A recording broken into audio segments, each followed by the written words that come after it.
Uh-huh. Okay, hi everyone. Today the topic is going to be Eve, and could all of you mute some background noise? I'm not sure where it's coming from. So for the time being, everyone should be muted. So this is the first class this year, and you can see from this New Yorker, which is from 2005.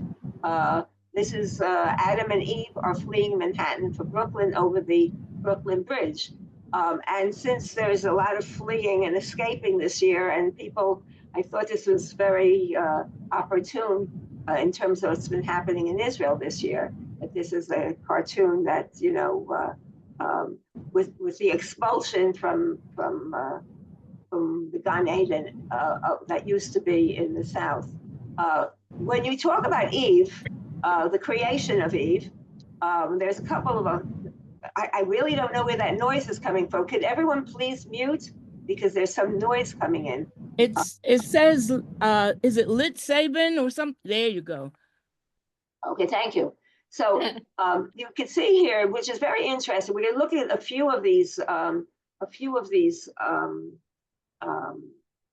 pictures of Eve being created from Adam's side or rib. All right, and I started out with this one because according to Zioni Zivich, she will contend that it's not from a side rib, but from a different part of the body. And Zioni Zivich, who's a Bible scholar and who wrote an article, was Eve made from Adam's rib or his baculum, and probably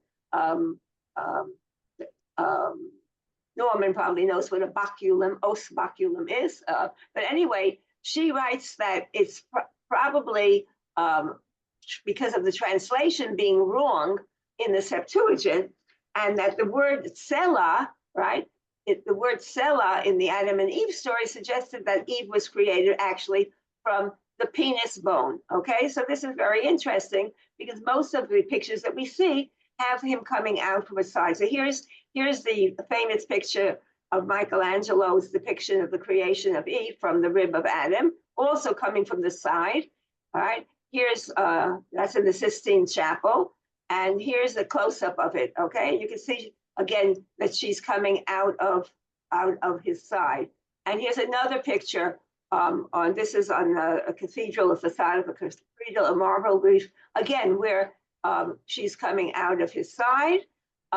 And here we see actually God taking Eve from the rib, again, always from the side, from Adam's rib.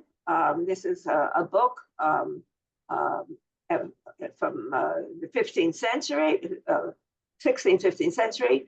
And so you have here, again, you have noticed here, you probably can miss it, right? Okay, cool. Right. I actually thought that was a knife, right? If it looks very small, it looks like he's putting a knife in there. But then if you look, you have this little doll coming out of, it's actually a great picture. And here's another picture where here you have that he's operating, you have operating on Adam to remove his rib, and then he creates Eve from the, no, sorry, opposite here. There's a penis here, my mistake. Okay, so here's God getting ready to operate on Adam, and here you can see that he is removing. And let's see what the picture is here. I guess he's simply removing a rib. There's no little doll coming out, but he is sleeping. So he did give him some anesthesia there beforehand. So these are different ways of the creation. When we look at the midrash, and there's a midrash in Deuteronomy Rabbah, when a horrible midrash really, and it's based on what God did to Miriam, but it talks about the negative aspects of women. And I've used this midrash with some of you before, but not all of you have seen it. So Rabbi Joshua of Signan said when God was about to create Eve from Adam, he was considering where to create her from. All right. And as it is said, and the rib which the Lord God had taken from the man made he, by ye then, woman. And God said, I shall not create her. And now here we have a whole bunch of negative things. I shall not create her from the eye, that her eye may not be haughty, nor from the ear, that she not be an eavesdropper, nor from the mouth, that she not be talkative, nor from the hand, that she not be a thief, nor from the foot, that she be not be a gadabout. Whence then, where should I create her from? From his most private limb, from the thigh. Okay, so if it's already in the Hebrew, private limb from the thigh, presumably this would be the penis, if it's a private limb, right? And yet it was of no avail. Why not? Because everything that God intended should not be in her is to be found even in the best of women. All right. So, and then you have a list of the women.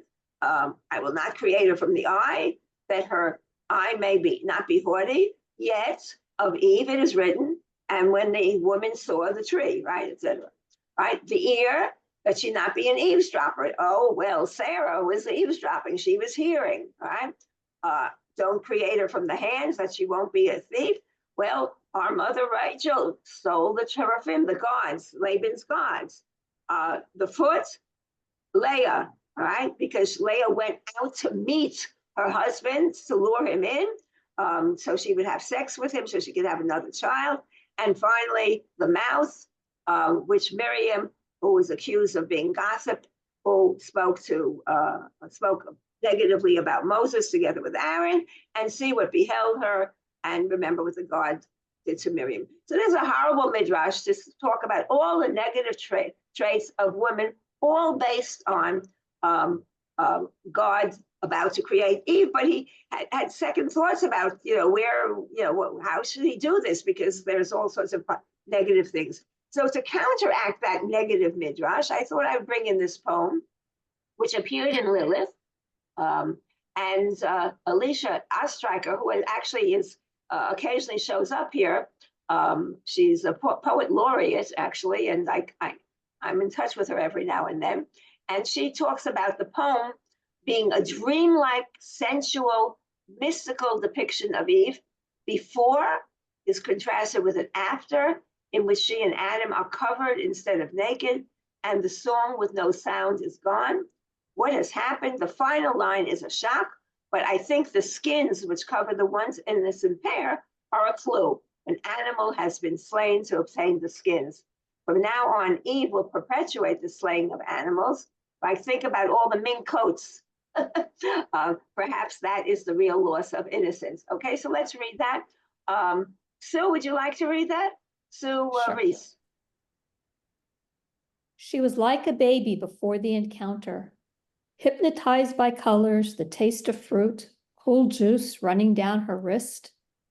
The air was like a swaddle, soft, temperate. She was as naked as the snake. Anything she saw, she picked and ate. She was the only woman in the world with no mother. When the serpent undulated, shimmering, she tried it. Before, she was bare bones with light in between a song with no sound. A vibration hung sweet and rough in the air. When she walked with Adam, she saw where his missing ribs should be. And after, they were covered in garments of skin. She listened for the hum, but heard nothing. Her throat was dry. She unlaced her new legs like a ribbon and began to hunt. Okay, it's an amazing poem, really amazing. And I love Alicia's comments. So the question is, what was the fruit that Eve offered to Adam, right? So we have the text here. Debbie, would you like to read the text? We have two texts here, one from Genesis 2 and one from Genesis 3. Okay. God settled the human in the Garden of Eden to till it and tend it. And God commanded the human, saying, of every tree of the garden you are free to eat, but as for the tree of knowledge of good and bad, you must not eat of it, for as soon as you eat of it, you shall die. Now the serpent was the shrewdest of all the wild beasts that God had made. It said to the woman, "Did God really say, 'You shall not eat of any tree of the garden'?" The woman replied to the serpent, "We may eat of the fruit of the other trees of the garden. It is only about fruit of the tree in the middle of the garden that God said, 'You shall not eat of it or touch it, lest you die.'" And the serpent said to the woman, "You are not going to die, but God knows that as soon as you eat of it, your eyes will be opened, and you will be like divine beings who know good and bad." When the woman saw that the tree was good for eating and a delight to the eyes, and that the tree was desirable as a source of wisdom, she took of its fruit and ate. She also gave some to her husband, and he ate. Then the eyes of both of them were opened, and they perceived that they were naked, and they sewed together fig leaves and made themselves loincloths. Okay, what's the fruit? What fruit do they eat, right? All of you probably think that it's an apple, right? I mean, many of you know that it's not an apple, but we always assume that it's an apple. When you see pictures, it's always an apple. So what is the fruit? And no one really knows what the fruit is. And Gail Labowitz, well, we'll look and see what she had to say about this in a minute. But she also, in her article, she suggests maybe it was, not she, but she says the rabbi suggests maybe it was grapes, maybe it was wheat, maybe it was the etrog, which doesn't, it's very bitter for those of you who have ever made jam from etrogs, or maybe it was even wheat. According, these are all rabbinic possibilities. And they never really mentioned an apple even. And so the question is, what fruit? And the only possible hint as what fruit there might be from what we've just read is what? The fig leaves. Right. Maybe it was figs. All right. Maybe it was a fig. Okay. So Gail Labowitz, in an article that she wrote, actually, I think it was a Dvar Torah, they say Eve tempted Adam with a question mark.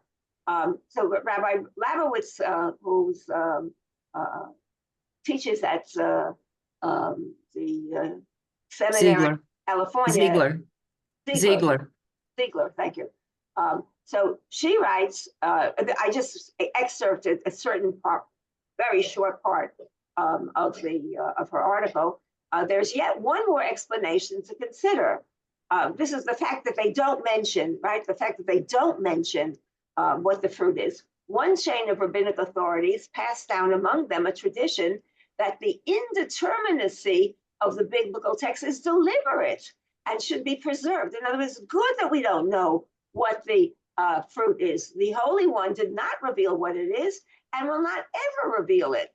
God is, as it were, concerned for the honor even of this plant. In other words, the people should not say about this particular tree that this tree brought death into the world. Imagine if you were the apple tree, well, not the apple tree, let's make it the pineapple tree, and people would say, "Oh, you're the ones, because of your prickly fruit, you're the ones who brought death." So that God is preserving the honor of the of the tree. So no one's going to be, and if you think today, when you have all of these medias and what you have Instagram and all sorts of things, imagine all the dirty stuff that would be going out on the websites about that particular tree. Okay, perhaps out of a similar motive, Ibn Ezra mentioned, she mentions him earlier, having rejected the idea that the tree was a fig. In other words, Ibn Ezra does not want it to be a fig, suggests instead that it was a unique species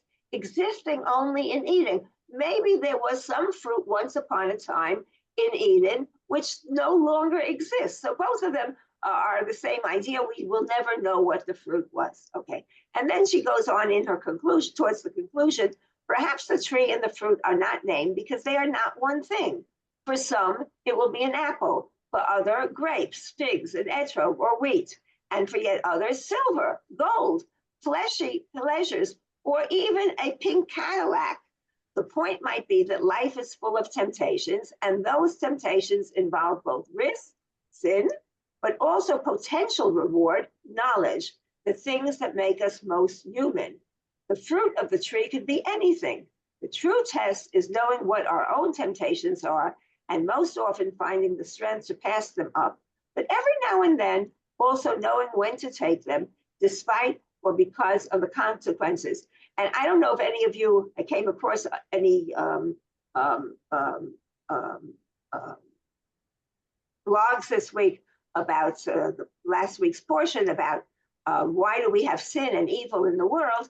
Why do we have the Yetzer Hara, which is also in this week's parasha in Noach?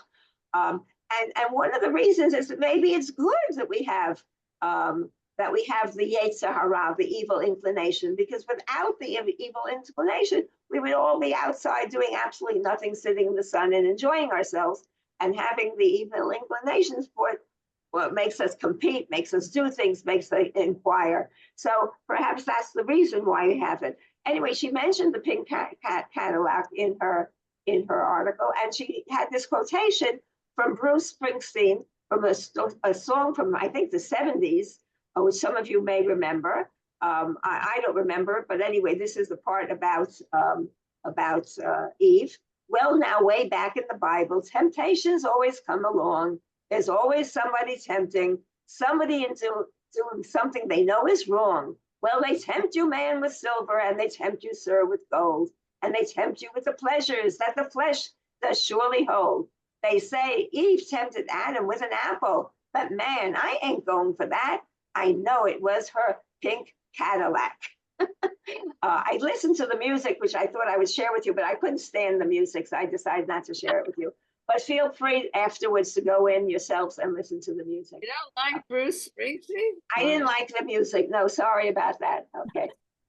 So anyway, here we have some picture of Adam and Eve, the forbidden fruit in the Vatican Museum. All right. And notice it is an apple. Right.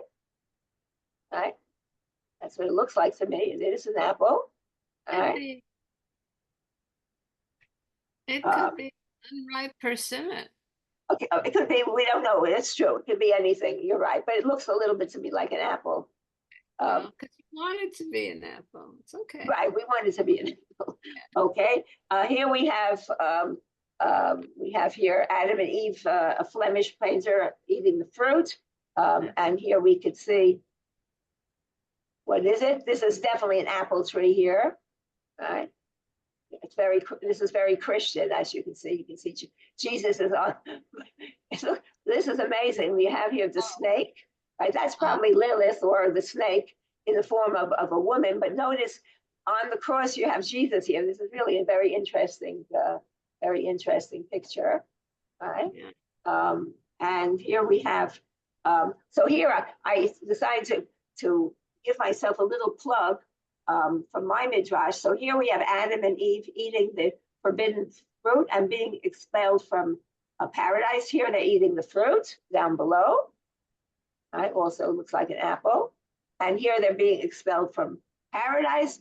And at the beginning of my midrash, which I think I sent out on my blog, and most of you probably got it, whether you read my blog or not, you could go back and read it if you did. Anyway, Marcia, would you like to read that? Give us another chance. Let us back in. We'll be good. We won't do it again. Oh, please let us back in, please. The hapless couple stood outside the Garden of Eden, wringing their hands, beseeching the angels. We have nowhere to go, no plans. Please let us in, they implored. They pleaded with the guards. Surely, if they cried enough, someone would take pity on them and let them return. But their entreaties were in vain. The angels remained stiffly unmoving at their stations, swords in front of them. They had a job to do. They had their orders. No one was to be let through. And if this sounds very modern to you, it is. Yeah. Okay, here We're we have always following the orders, right? Right. So here we have another article. This time it is actually Lilith here. And you have here, again, is Lilith the snake? Is this Lilith here? It's not clear which one is Lilith, but anyway, again, we have an apple. And again, we have here another picture. No apples is fine, but the snake is certainly part of it. Notice that the snake always has a human head coming out of it, which I think is interesting. So we're going to look at two midrashim. One, but not all of them, just parts of them. One is from Jill Hammer's Havdalah, and here you have just a couple of pages. We're not going to read all of them. For those of you who don't know Jill's work, she has a book called Sisters at Sinai. It was published in 2010. They're wonderful. If you don't have it in your library, you should probably get it. This is Havdalah, and her two texts that she bases it on is that she conceived in Bor Kayan and said, I have created a man with God. I am large. I contain multitudes from Whitman's Leaves of Grass. And her story actually is about her meeting up with Lilith. It's a very mystical story. And she actually, she bases her story on the legends of the origins of Havdalah, all right, which is that Adam and Eve are afraid when the night falls in the garden. I always say to people, I used to use this example when I taught English as a foreign language about when talking about the whole idea of experiment. So imagine that we're all there, first day of creation, we've just been born, and all of a sudden it's daylight, and then all of a sudden it's night. And we are very, very nervous because what's going to happen? Are we going to be in the darkness for the rest of our lives? And then the next day the sun comes up, right? And okay, great. And then again, we have night afterwards. And then after a while, we realize that, and this is perhaps the first reckoning that people have with the fact that there's a day and night, right? And the separation between the two. And Havdalah is about separation, right? Between the night and day. So, but here in the midrash, you have here that Adam and Eve, who are afraid when the night falls, that God shows them how to make fire. And according to rabbinic legend, this is the first Havdalah, the first ceremony of separation, all right? And fire is a symbol of revelation, and it's a symbol of insight. And then there's a midrash which shows that Adam received a book which had the secrets of heaven and earth. And he holds on to this book. He's told to hide the book from the angels, and he holds on to the book. And Jill bases her midrash on the book. We're not going to look at the book at all, but part of it is in the book. One of the things in the book is that Eve is going to be subservient to Adam. And that is part of the story. And so that so this is how the story, we'll look at how the story begins, and we'll also skip to the end and see how it ends. So, Jerry Lynn, would you like to read? You have to unmute yourself. I can't see any of you, so I'm doing this all from memory. I don't know who's there right now. Okay. Eve crouched on the green world carpet. Her feet were pleasantly nestled in the soft grass. She was watching the goats and peacocks perform their favorite dance. She did not have the heart to call to them and tell them the world was ending. Instead, she watched over them, hoping they wouldn't figure it out themselves. Above her, the golden sky ball was slowly falling onto the mountains. Scarlet painted itself onto the soft blue bowl of the sky. The wolves and cats gathered on a hill and began to howl. Eve howled with them. If the world were ending, there should be a ritual for it. She was sure the voice would approve. The voice always seemed to approve of rituals. Behind her, Adam dropped out of a pear tree. He was shivering. Whether or not the voice liked Eve's howl, Adam did not. He put his long arms around her and hugged her to his furry body. She stopped the noise she was making. Nearby, a turtle slipped into the rush of foaming water that wove its way through the clearing. The water of the stream was bright against the dimness of the air. Adam and Eve had argued a few minutes before when the air was still bright. Adam had thought they should climb into the mountain caves away from the sky darkness. Eve had thought they should walk into the sea to meet it. They had not been able to agree. Adam had gone to sulk in his pear tree. Okay, before we Eve, skip to, yeah. okay, before we skip to the end, let me just see who's here, so I can call on people. Okay, so Louise, will you be the next reader, and then Norman, and then I'll come back again. Okay, so let's go back. Okay, here we go. So we're skipping to the end of the story. Okay. Okay. Lilith was showing her the trees at the center of the garden, the trees the voice had told them not to touch. Watch, Lilith commanded. Eve crouched and watched. The fruits of the two fiery trees began to swell, larger and larger, until their taut roundness rivaled the moon. Then they burst like seed pods into the night. Sparks scattered everywhere, glowed in every part of the sky, then disappeared. Eve gasped at their unbearable, momentary beauty. She had never before seen anything that reached so deeply into her heart. That is what we are meant to do, said Lilith to Eve. We are meant to scatter our sparks in the world. Without that task, we are not alive.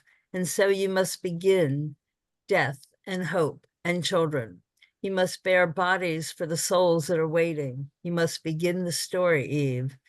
And disobedience, said Eve quietly after a long moment. I must begin that as well. I have begun that for you, said Lilith. When I have picked the fruit, will the voice be silent? Asked Eve. Lilith smiled, her dark eyes glowing with the firelight. You may find that even in rebellion, you are following the sound of the voice. There was a rushing of storks' wings. Angels came flying in, shimmering bunches toward the fern glade. Gathering around Lilith, they lifted her up into the air. Eve grabbed Lilith's hands and tried to hold her. The angels persisted. Eve was forced to let go as Lilith rose farther and farther from the ground. Lilith waved with an ink-colored hand. Then she spread two immense silver wings and flew away, singing in Eve's voice. Wow. Eve turned and made her way back to the clearing by the sea. Soon there was a reddish glow through a stand of pines. Eve followed it and stepped into a ring of light. Adam was still engaged in a tug of war with the angels, who had grown bigger and brighter and more numerous during the struggle. As Eve watched, the angels pried the book from Adam's fingers and leaped off with it into the forest. Adam breathed heavily and sagged into Eve's arms, where he lay quietly for a minute. It doesn't matter, he said to Eve. I read it first. What did you learn? Eve asked. She settled by the circle of stones, folding her legs beneath her. The way to the future, Adam answered slowly. His eyes shifted toward her. Did you find anything in the forest? Eve wanted to tell him about Lilith, but somehow she was not ready. She knew it was the first separation between them. I saw a night owl hatching her egg, she said. Adam handed Eve a roasted apple as a gift. She bit into it hungrily. It was wrinkled and liquid from the fire. Then she arranged a bed of soft leaves and petals. The embers of the fire dimmed as the two humans lay down to sleep. The darkness was no longer frightening. Instead, it rested as a kind of cloak over their dreams. Okay, here's a lovely picture of Lilith, in the Pre-Raphaelite style. Before we go on, what are some of your thoughts about this? It's an amazing. Let me stop sharing. It's an amazing story. What are some of your thoughts about it?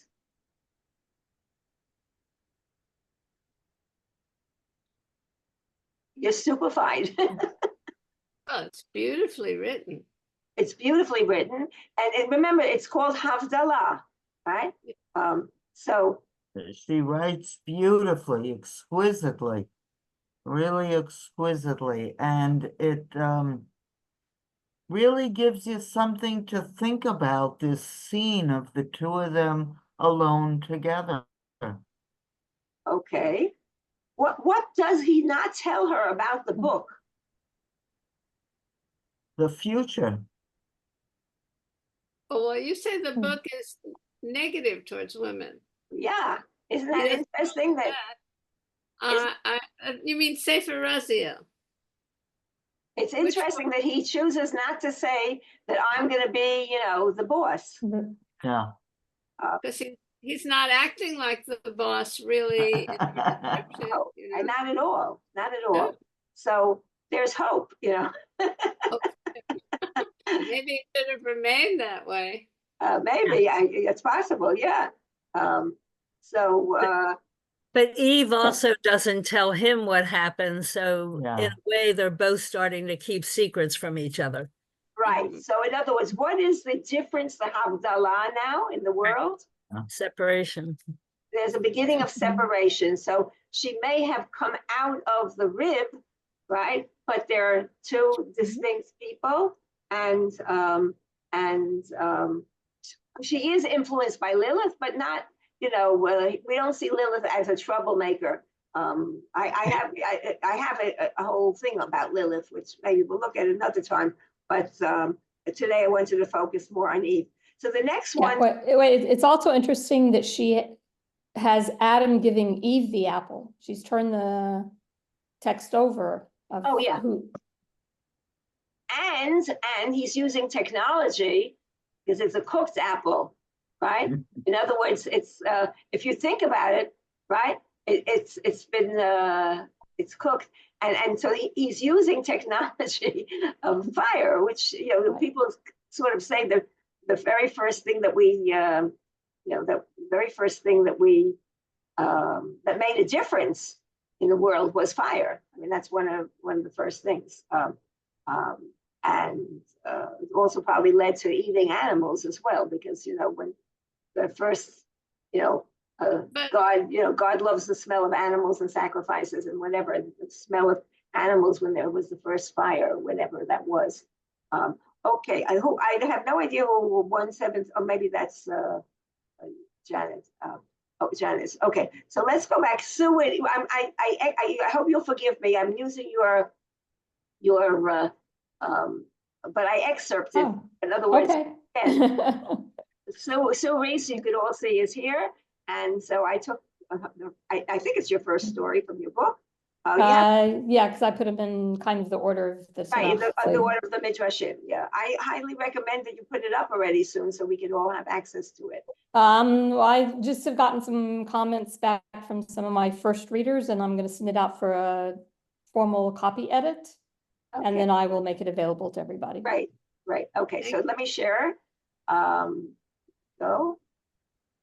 Okay, so Sue dedicated this to Frank Guilford and all the families who have lost loved ones in the Israeli Defense Forces or in the terrorist attacks.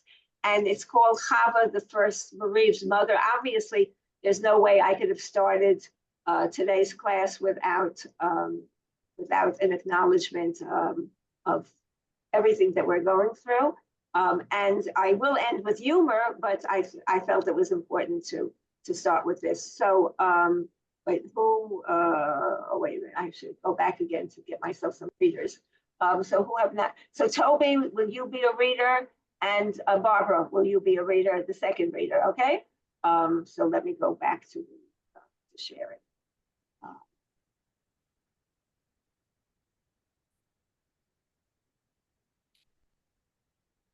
You may know me as Chava, the mother of all humankind. Indeed, I was the first human to give birth to my firstborn son, Cain, but I call myself the mother of bereavement, for I'm also the first mother to lose a child, my second-born, Avel. What a cursed life, where a mother sees the death of her child. Does God's plan for humankind not call for children to bury their parents? Otherwise, how will we ever refresh and renew life on Earth? I remember the day clearly. The boys always returned around high noon for the midday meal and a nap through the hot afternoon hours. On that day, they were late. What could be keeping them? It wasn't like Cain and Abel to miss the main meal. Maybe there was a problem with one of the animals, or that darn hoe needed another repair.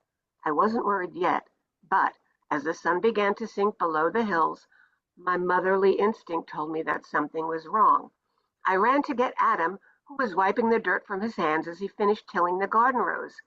When he heard my concerns, he lit 2 torches and set out to the fields to search for our son. We found Abel's battered body. I collapsed beside it. Adam splashed some water on my face and he held me until I regained control of myself. He said, "Wait beside the body. I will continue to search for Cain."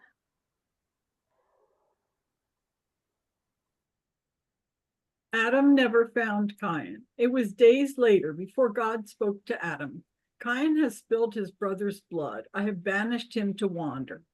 I think about that fateful day. I was so happy while I prepared the midday meal, awaiting the family hour that we shared around the table. I did not know then that Abel was already dead by his brother's hand and that Cain would never return home. If I did not receive the knock on the door that delivers the news, could I somehow turn back time and rewrite events to prevent this tragedy? The knowledge of the death removes all hope and expectation. It is as if it is as final as the death itself. Months have turned into years, and I still expect to see Cain and Abel walk through the door. Footsteps outside, a voice at the door, the dog wagging her tail. Small things are enough to trigger the expectation. I have to breathe slowly to calm the rapid beating of my heart, while my brain knows that they will never appear. Even Cain, who is still alive but vanished, will never re-enter our lives. And why must mothers like Rebecca share my fate as a mother whose son is banished from home and family? We women have lives beyond our children. I had a responsibility to establish norms for human behavior, to develop language, to develop traditions for future generations. I was given a new blank slate. That is a huge responsibility. But my children are part of who I am, of how I am filling that slate. How can I fulfill this task while I mourn for my sons? No one can teach me how to move beyond my grief, for no one has been here before me. Then again, every bereaved mother will experience her grief as a first and must find her own language for it. As usual, the male scribes are oblivious to bereaved mothers' grief.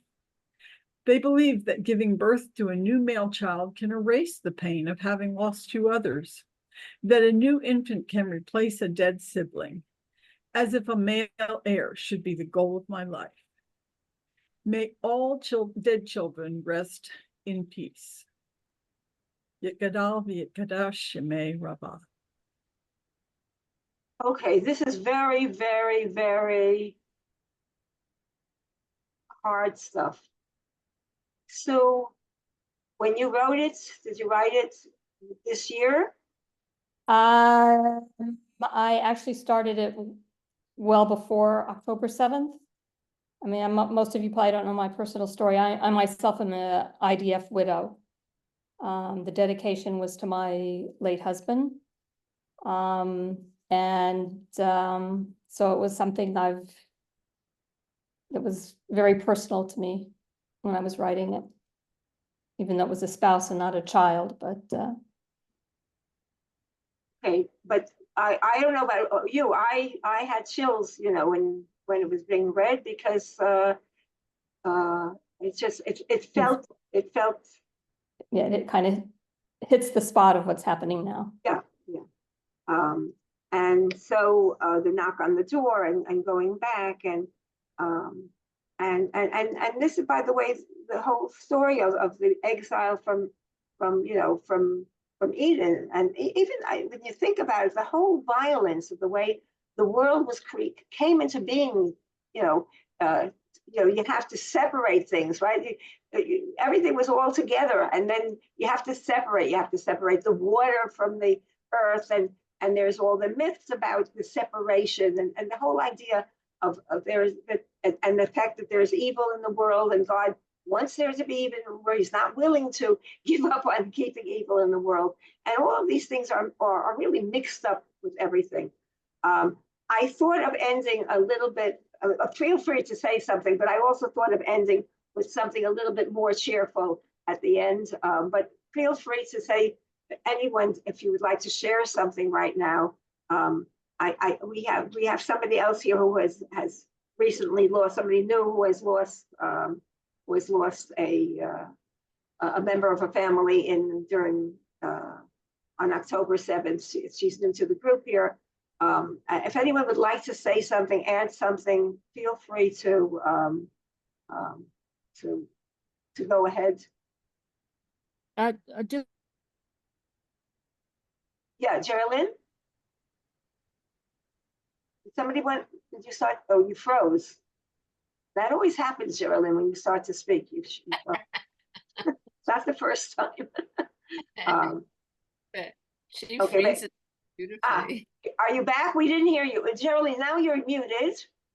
Unmute yourself.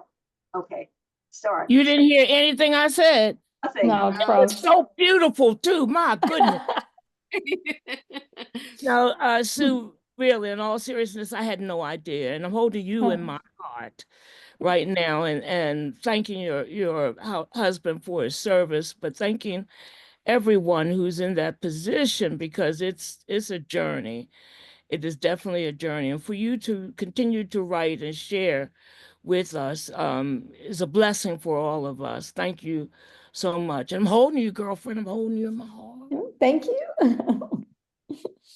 Okay, so now we're going to do, I have a little surprise for you, a little bit of humor to end with a little bit of humor. And some of you may have seen this before, but let me share the screen.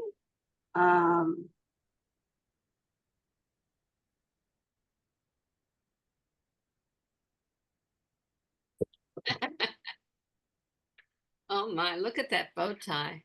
Wow. Thank you, good doctor. By now, all of you are familiar with the Lee Marvin case. Marvin's former girlfriend is suing him, maintaining she's entitled to half of his income during the 6 years they lived together.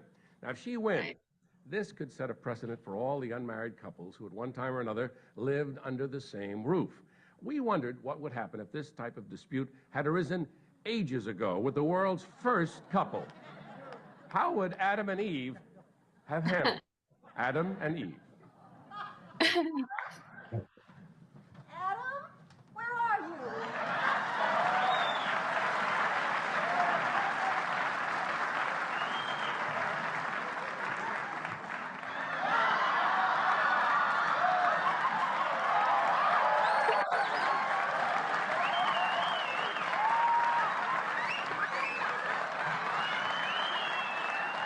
Oh, he's wearing pants.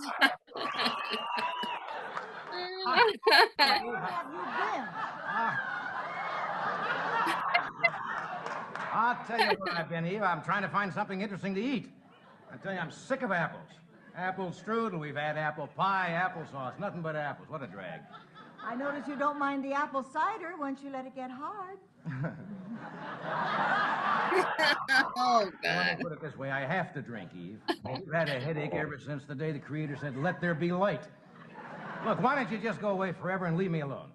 I'll leave, but first there are a few things we ought to get straight. Like what?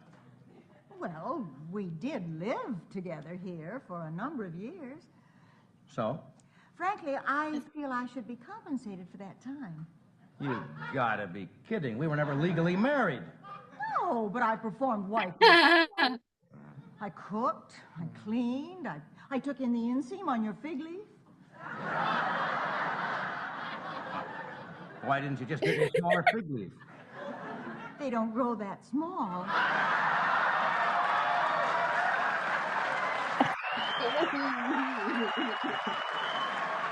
Betty White. You're a cruel lady, Eve. Adam, Yeah? I just called to see them. Is there somebody else? Somebody else? You gotta be kidding. Believe me, there's nobody else. Nobody. Do you love me? Oh, of course I love you. How do you define love? Love's like an apple. How much do you love me? About half an apple's worth. What it comes down to is this. That's I it. feel I'm entitled to half of everything you have. Look, you never really loved me. If I didn't love you, why would I get upset by your bad habits? What bad habits? Like smoking this plant you grew.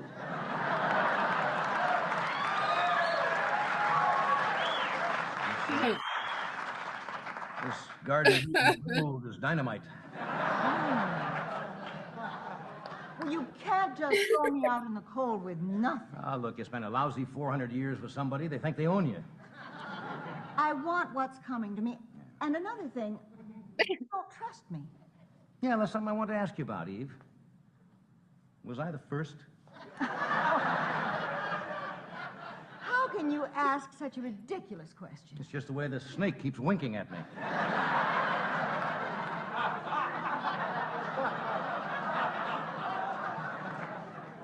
Listen, buddy, I want half of our community property and custody of the snake. I only am taking what is rightfully mine. Look, you're never going to get away with this. There is no way in the world that you can prove that we live like a married couple. Want to bet? Yeah. When we first met, Yeah. how many times did you make love to me that first year? First year? 3 times a day. And the second year? 3 times a month. And the third year? Once every 6 months. And the fourth, sixth, and seventh?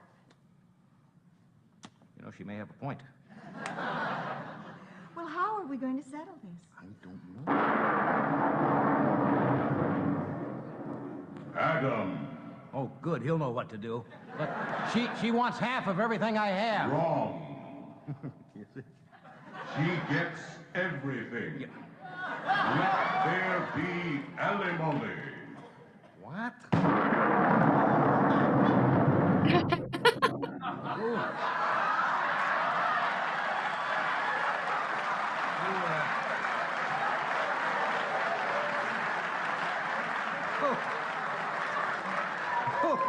Who is he?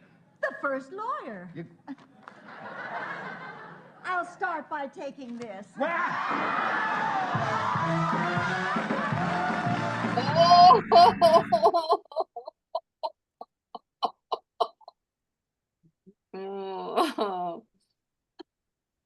I thought we would end with a little levity to cheer ourselves up a little bit. How did you find it? I found it a long time ago, but the fact is I remembered that I think, are any of you in my Genesis class? I might have had that in the Norman, you were in the Genesis class. Did I show that in the Genesis class? I'm afraid my memory is not as good as it used Okay, to anyway, be. I remember coming across it, and I just, I was trying to think, should I, do my usual, which is, the Jews are coming, but I said, not for the first class, it's in Hebrew. And then all of a sudden I remembered this one, and so. Is that Betty White? Yes, it's Betty White, yes. Yeah. Who died in about 100 or something like that, right? Yeah, and she was feisty till the end. Right, and by the way, you can Google this afterwards, and you can, oh wait, let me just stop how do I stop it? Stop recording.